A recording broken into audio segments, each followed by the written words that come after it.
पञ्चमा एते महायज्ञाः सतति प्रकायन्ते सतति संतिष्ठन्ते देवयज्ञः पितृयज्ञो भूतयज्ञो मनुष्ययज्ञो ब्रह्मयज्ञो. The Vedas teach that every human life is sustained not merely by what it receives, but by what it offers.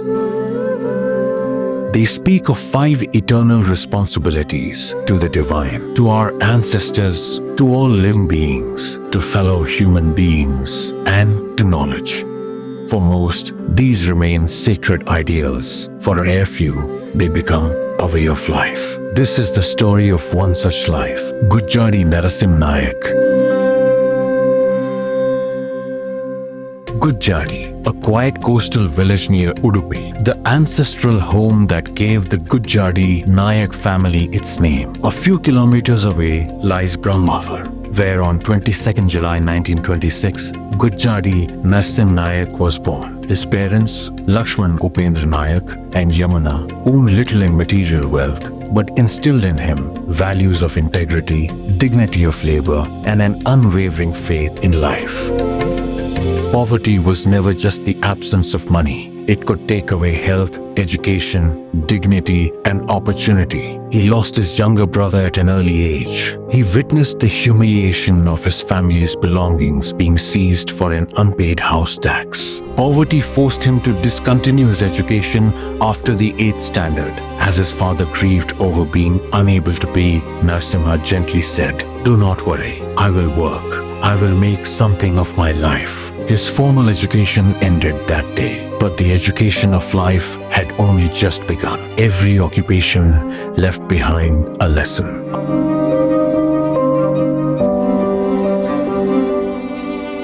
Under the guidance of his uncle, Manur Martappa Nayak, Narasimha learned the art of preparing and selling sweets, delivering milk to hotels before dawn, serving at the Udupi Club, assisting in catering. By 1942, 16-year-old Narasimha Nayak and hoped to secure a government job. Life, however, had chosen a different path. He was introduced to Bode Sadanand Kamath, proprietor of New Jewelry Mart in Udupi. The position offered a salary of just 3 rupees a month. Yet, trusting his uncle's advice that the gold trade held a brighter future, he accepted the offer. On 25th May 1942, Narasimha Nayak joined Neo Jewelry Mart. In Bode Sadanand Kamath, he found not merely an employer, but a mentor who would shape the next 21 years of his life. Kamath saw in the young Narasimha a man of character. He patiently introduced him to every aspect of the jewelry trade, entrusting responsibilities and believing that trust was the finest teacher. These principles would become the foundation of Narasimha Nayak's life and legacy. In 1942, Narasimha Nayak was introduced to another institution that would profoundly shape his life, the Rashtriya Swayamsevak Sangh. Namaste sada vatsale matrabhume. For Narasimha Nayak, the Sangh became far more than an organization. It was a lifelong school of character. He longed to see Mother India free from foreign rule, and as a Swayamsevak, he actively participated in the freedom movement. India attained independence, but the assassination of Mahatma Gandhi plunged the nation into grief, and the government banned the Rashtriya Swayamsevak Sangh. Responding to the call of Pujya Guruji Golwalkar for a nationwide satyagraha, Narasimha Nayak joined the movement. On 12th December 1948, he was among 65 volunteers from Dakshin Kannada who were arrested and imprisoned at Vellore. After nearly 8 months in prison, the ban was lifted, and on 18 July 1949, Narasimha Nayak returned to Udupi, believing he had lost his livelihood. Instead, Burde Sadanand Kamath welcomed him back and increased his salary from 50 rupees to 150 rupees a month. It was a profound affirmation of trust.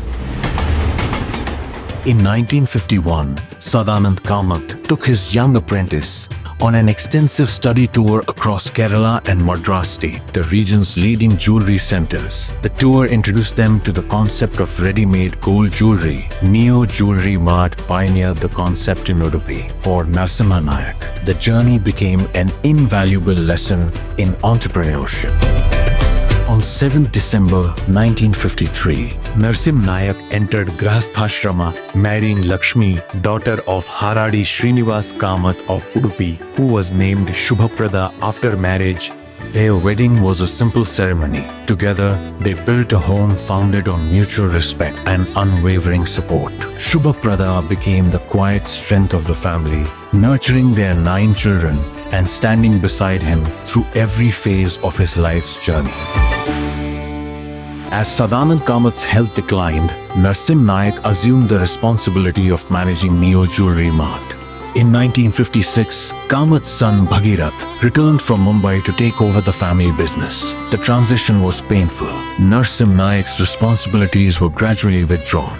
His ailing mentor requested him to continue to support his son with the same loyalty and dedication. Narasimha Nayak gave his word. For the next 6 years, he served with unwavering loyalty. When Bhagirath finally closed the Neo Jewelry Mart in December 1963, following the Gold Control Act, Narasimha Nayak's remarkable 21-year association with the firm came to an end. But it also marked the beginning of a new chapter. He decided to build a business of his own. On 19 January 1964, he opened a modest workshop in Badagupete, crafting made-to-order gold ornaments with little capital, but an abundance of confidence in his craft and character. Jewelers across the country extended gold and credit without collateral or guarantees. They were placing their trust in a man whose integrity had been proven over 21 years. For Narasimha Nayak, trust became his greatest capital. In 1969, Udupi was chosen to host the first major state conference of the Vishwa Hindu Parishad in Karnataka. As Joint Secretary of the Reception Committee, Narasimha Nayak dedicated his Tanu Mana Dhana to the success of the conference. Preparations had been made for 5,000 delegates. Nearly 17,000 arrived. Yet, through meticulous planning, disciplined volunteerism, and wholehearted community participation, the conference concluded successfully. In 1972, he spearheaded the Ramayana and Mahabharata examination scheme. Through his dedicated efforts, nearly 150 schools and around 6,000 students participated every year. In 1975, the emergency was imposed. Across the nation, lakhs of citizens joined the movement to restore democracy and civil liberties. Swayamsevaks of the Sangh were at the forefront. Among them was Gujjadi Narasimha Nayak. Every Swayamsevak had one mantra on his mind. Charai Veti, keep moving, keep marching. Charai Veti, यही तो मंत्र है अपना, नहीं रुकना. On 12th December 1975, Gujjadi Narasimha Nayak was arrested and spent nearly 14 and a half months in prisons across Karnataka. Even his wife was detained for several weeks while searching for him. Prison did not diminish his spirit. He organized meals for fellow detainees and continued to serve wherever he could. Believing that the future of the jewelry industry depended on skilled hands, Narasimha Nayak established Swarnodyam, the goldsmith training institute at Kelarkala Bettu in 1983. Over the years, Swarnodyama has trained more than 700 women and hundreds of young craftsmen. In 1984, Narasimha Nayak represented the Vishwa Hindu Parishad as its divisional secretary at the World Hindu Conference in New York. He returned with an even deeper conviction that India's greatest strength lay in its timeless spiritual and cultural heritage.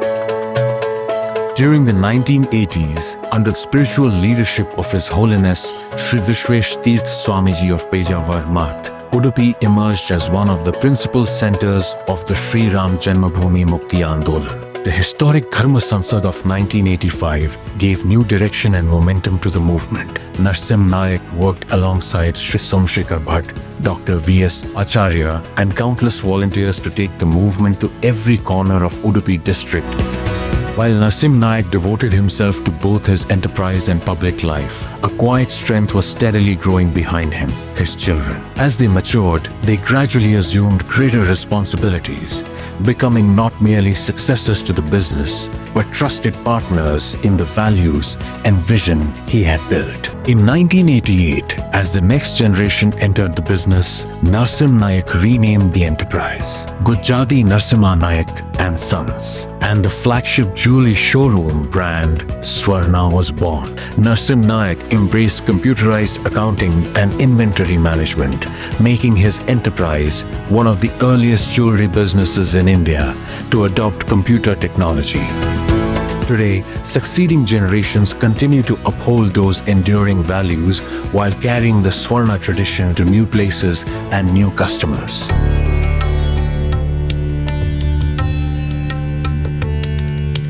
Many honor their ancestors through traditional rituals and family customs.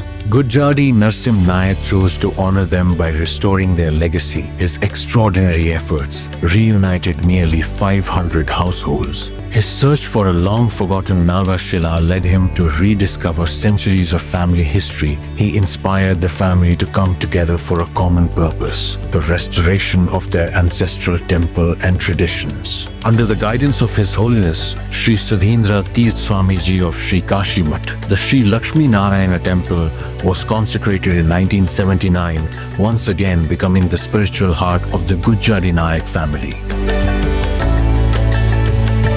In 2009, shortly after returning from a pilgrimage to Vaishno Devi, Narasimha Nayak was diagnosed with advanced stomach cancer. When told that little time remained, he accepted the news with remarkable serenity. Choosing to spend his final days at home, he told his children, "I am like an old tree nearing the end of its life. I am completely content. Let me spend my remaining days at home, surrounded by my children and grandchildren." Over the next 45 days, his home became a place of love and togetherness, where family, friends, and RSS pracharaks gathered to be with him. He traveled to Bengaluru to meet Sri Mohan Bhagwat Ji.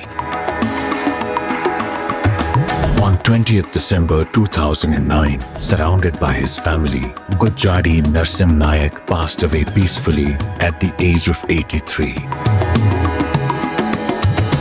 The life of Gujjadi Narasimha Nayak reminds us that true success is measured not merely by what we earn, but by what we leave behind. In fulfilling his duties to the divine, his ancestors, his family, society, and future generations, he quietly lived the timeless ideals of the Pancha Mahayajnas. His footsteps may have come to rest, but the path he walked continues before us. As long as we walk with the same faith, integrity, service, and compassion, his journey will never truly end. He kept walking. Now, the path is ours to continue.